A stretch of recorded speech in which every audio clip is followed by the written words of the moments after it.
সালটা ছিল 2018, যখন এই দীঘা জগন্নাথ মন্দির নির্মাণের ঘোষণা করা হয়। তারপরে 2022 সালে শুরু হয় এর নির্মাণ কাজ। বর্তমানে এই মন্দিরটি হিন্দু সম্প্রদায়ের সমস্ত মানুষের জন্য উন্মুক্ত করে দেওয়া হয়েছে। মন্দিরটি উদ্বোধন হয়েছে গত 30শে এপ্রিল 2025 বুধবার, অর্থাৎ অক্ষয় তৃতীয়ার দিন।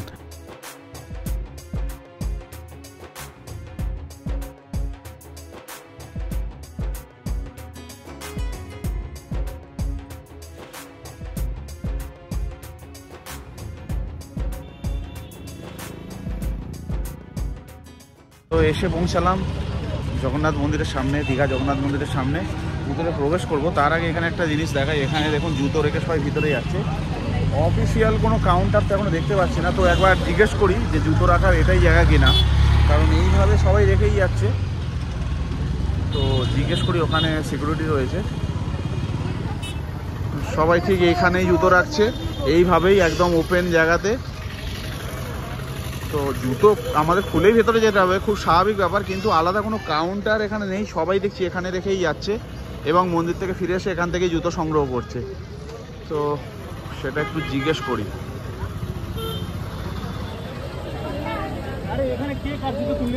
আচ্ছা, জুতো এখানে রাখতে হবে কি?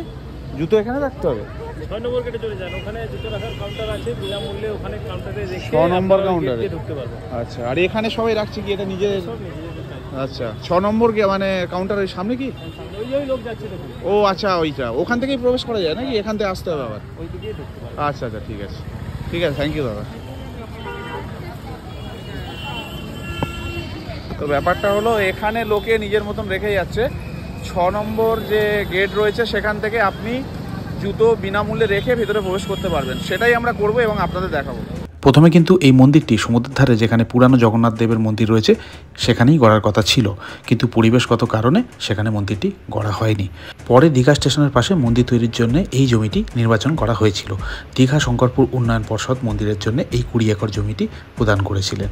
তো আজকের এই দীঘা জগন্নাথ মন্দির আপনাদেরকে ঘুরে দেখাবো। সামনে একটা বড় গেট তৈরি হচ্ছে, আর এখানে লেখা রয়েছে দেখতে পাচ্ছেন শ্রী জগন্নাথ ধাম। শুধুমাত্র এই চত্বরটা না, এর অপোজিটে এই জায়গাগুলো দুর্দান্তভাবে সব সাজানো হয়েছে। তো আমরা যাই 6 নম্বর গেটের ওখান থেকে প্রবেশ করি। দেখুন মার্কিং করা রয়েছে মন্দিরের 6 নম্বর গেট, আর তার অপোজিটে এখানে পার্কিং রয়েছে, বাইক পার্কিং যদিও বা। আর তার ওই পারে মানে পাঁচিলের ওপারে রয়েছে আপনার 4 চাকা 4 হুইলার পার্কিং। এই হচ্ছে 4 হুইলার পার্কিং, যেটা বললাম একটু আগে আপনাদের। আর বাইরে এখানে দেখছি বাইক পার্কিং রয়েছে। এইখান থেকে ক্রস করে আমাদের যেতে হবে, এখান থেকে বন্ধ করা রয়েছে, মানে এমনি কোনো গাড়ি যেতে পারবে না এর উপরে।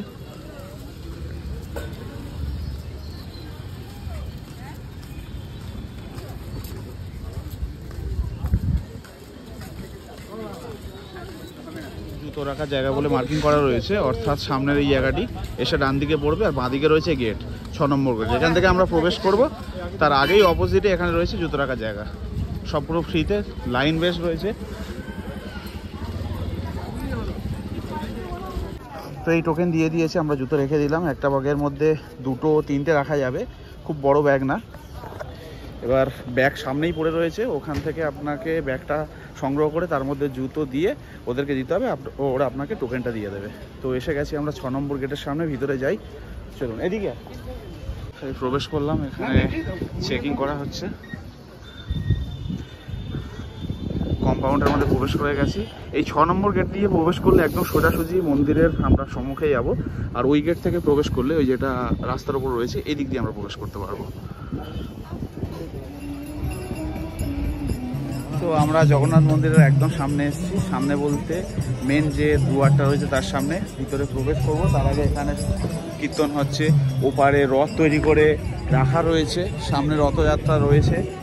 আর এই যে কম্পাউন্ডটা দারুণ করেছে, মানে সুবিশাল, মানে দুর্দান্ত, কি বলবো, ভাষা হয়তো খুঁজে পাচ্ছি না, খুব ভালো করেছে। হাওয়া দিচ্ছে মিষ্টি মিষ্টি, পড়ন্ত রোদ, আর এরকম একটা স্থান, এর থেকে ভালো কিছু আর হতে পারে না। আর এই মন্দিরের যদি স্ট্রাকচারাল ইনফরমেশন একটু আপনাদের দিতে হয়, তাহলে মন্দিরের উচ্চতা আপনার 65 মিটার, অর্থাৎ 213 ফুট। আর এই মন্দিরটি নির্মাণ করতে ব্যবহৃত হয়েছে রাজস্থানের বিখ্যাত বংশী পাহাড়ের বেলে পাথর। আর এই পাথর হচ্ছে সেই পাথর যে পাথর দ্বারা বড় বড় দেবত্ব স্থাপত্য বা এই ধরনের মন্দির নির্মাণ করা হয়ে থাকে। এই পাথরের বিশেষ চাহিদা রয়েছে মন্দির নির্মাণের জন্য। অযোধ্যার রাম মন্দিরের ক্ষেত্রেও এই একই পাথর ব্যবহার করা হয়েছিল। আর একটা জিনিস যেটা দেখছি এখানে সেটা হচ্ছে যারা বয়স্ক রয়েছে তাদের জন্য এখানে হুইল চেয়ারের ব্যবস্থা করা রয়েছে। কাউন্টারে এসে আপনাকে বলতে হবে মেন গেটের কাছে, ওখান থেকে হুইল চেয়ার প্রোভাইড করা হবে। তার মাধ্যমে যারা বয়স্ক লোক রয়েছে তারা মন্দিরে প্রবেশ করতে পারবেন। মন্দির বলতে মন্দির চত্বর, ভেতরে যেহেতু সিঁড়ি রয়েছে আমি জানি না এক্স্যাক্টলি ভিতরে যাওয়ার কোনো আলাদা রাস্তা আছে কি না। তো দেখতে পাচ্ছি সবাই হুইল চেয়ারে আসছেন যারা বয়স্ক লোক রয়েছে। তো এই ফেসিলিটিটা রয়েছে, এটুকুই দেখলাম, সেটা শেয়ার করলাম।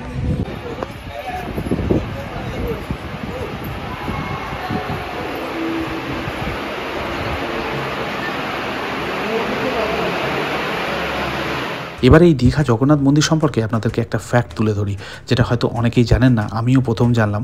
সেটা হচ্ছে যেরকম আমরা পুরী জগন্নাথ মন্দির এবং খাজা একে অপরের পরিপূরক হিসাবে জানি, এ দুটোকে আলাদা করা যায় না। কিন্তু দীঘা জগন্নাথ মন্দিরের ক্ষেত্রে খাজার পরিবর্তে কালীঘাটের প্যারা এবং বাংলার গজা থাকবে মহাপ্রসাদ হিসাবে। তো এখানে কালীঘাটের প্যারাকে কেন বেছে নেওয়া হয়েছে তার পেছনে কিন্তু একটা ফ্যাক্ট রয়েছে। যেরকম আমরা সকলেই জানি পুরীতে জগন্নাথ দেবের ভোগের পরে তা দক্ষিণাকালীর উদ্দেশ্যে সমর্পণ করা হয়, তারপরেই সেটা হয় মহাপ্রসাদ। সেই ভাবনা থেকেই এখানে বাংলার এই জনপ্রিয় এবং প্রাচীন কালীঘাটের প্যারাকে বেছে নেওয়া হয়েছে। তো ভিতরে প্রবেশ করেই এখানে দেখবেন জলাশয় রয়েছে ডান দিকে এবং বাম দিকে। এই গেটটা আমরা ক্রস করলাম জাস্ট। তো এবারে যাব এই সামনের গেটের মধ্যে দিয়ে মন্দিরের ভিতরে প্রবেশ করলাম মূল গেটটা থেকে। দুদিকে জলাশয় রয়েছে, এখান থেকে কিছুটা শর্ট নেওয়ার চেষ্টা করলাম। এবার যাব এই সামনের গেটটা রয়েছে, তারপরে মূল মন্দির। তো চলুন ভিতরে যাই। আপাতত তো ক্যামেরা নিয়ে তো কোনো রেস্ট্রিকশান নেই, তো সেই অর্থে ভিডিও করছি। এবার এই গেটের মধ্যে প্রবেশ করব।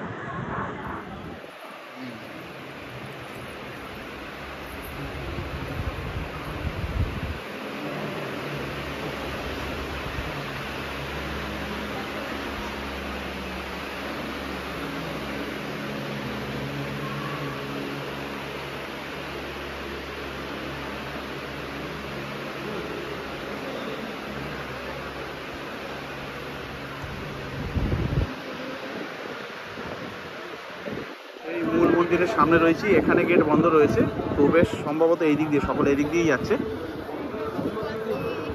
তো চলো দেখি।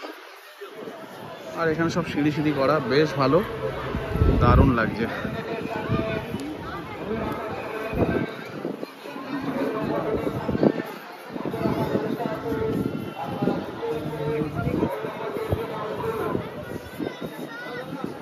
এখান থেকে মন্দিরের ভিতরে প্রবেশ করতে হবে।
তো দর্শন করে জাস্ট বেরোলাম, কোনো রাশ নেই, বেশ ভালোভাবে ওয়েল অর্গানাইজড।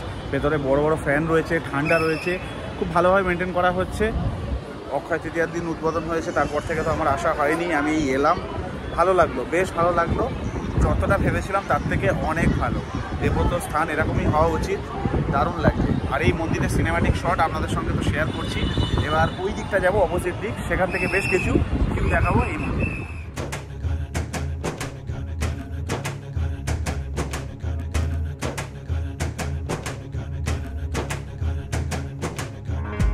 তো মন্দিরের লাইটগুলো জ্বলা শুরু করেছে। একটু আগে আমরা অন্য রূপ দেখেছি দিনের বেলায়, এখন অন্য একটা রূপ আমরা দেখতে চলেছি, সেটাও আপনাদের সঙ্গে ব্যাক ক্যামেরায় তুলে ধরবো সিনেম্যাটিক ওয়েতে, দেখলে বুঝতে পারবেন। আর সত্যি কথা বলতে যতটা বলবো ততটা কম বলা হবে, দুর্দান্ত করেছে। আর আমরা গিয়েছিলাম অপোজিট সাইড থেকে আর ব্যাক করছি অপোজিট সাইড থেকে। আর আলোগুলো জ্বলছে, আমি দেখাচ্ছি কিছুক্ষণের মধ্যে আপনাদের শর্ট দিয়ে দেখাচ্ছি কতটা অপরূপ লাগছে এই মন্দিরটা এই সন্ধ্যার সময়। তো এই জায়গাটা সকলে বসে রয়েছে, সামনে জলাশয় দুর্দান্ত। ওইদিকে প্রথমে জলাশয়টা দেখিয়েছি যাওয়ার সময়, আর অপোজিট দিকে এটা রয়েছে।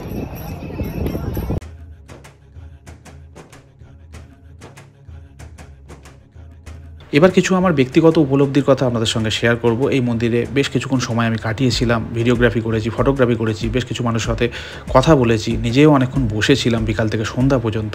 এই সমস্ত কিছু করার পরে যে উপলব্ধি আমার হয়েছে, অনেক মানুষ আছেন যারা এখনও পর্যন্ত কিন্তু পুরী যাননি, প্রচুর মানুষ আছে, আমি অনেকের সাথে কথা বলেছি, তাদের কাছে কিন্তু এটা বিরাট বড় একটা পাওনা। তার সঙ্গে আমাদের কাছেও কিন্তু বিরাট বড় একটা পাওনা। এতদিন দীঘাকে আমরা জানতাম সমুদ্র স্নান এবং কিছু সাইট সিনের জন্য, সেখানে কিন্তু একটা বড় স্থান করে নেবে এই দীঘা জগন্নাথ মন্দির। মানুষের ঢল কিন্তু সেই কথাই বলছে, যেটা আমি নিজের চোখে দেখেছি, যেটা আমার উপলব্ধি হয়েছে। এই মন্দির সম্পর্কে নানা রকম তর্ক বিতর্ক নানান জায়গায় আমরা দেখেছি, শুনেছি, এখনও ইভেন নানা রকম কথাবার্তা হয়। কিন্তু সত্যি কথা বলতে এই মন্দিরে গিয়ে যে উপলব্ধিটা আমি করেছি, যে রাজ্যের যে পর্যটন শিল্প রয়েছে সেখানে কিন্তু একটা গভীর ছাপ ফেলতে চলেছে এই দীঘা জগন্নাথ মন্দির। তো মন্দির থেকে ঘুরে এসে সেই একই জায়গায় বসে আছি প্রায় 1 ঘন্টা, 6:37। তো এই জায়গাটা ছেড়ে যেতে ইচ্ছা করছে না, প্রায় সকলেই বসে রয়েছে, সবাই মন্দিরে যাচ্ছে এদিক দিয়ে, এসে ঘুরে এই জায়গাটাতে সবাই বসছে। আর সন্ধ্যার সময় তো কি বলতে পারবো। তো আমরা মন্দির থেকে নেমে এলাম, যে পথে আমরা গিয়েছিলাম সেই পথে ফিরছি। আর এদিকে শুধু দেখুন গেটটা, দারুণ লাগছে।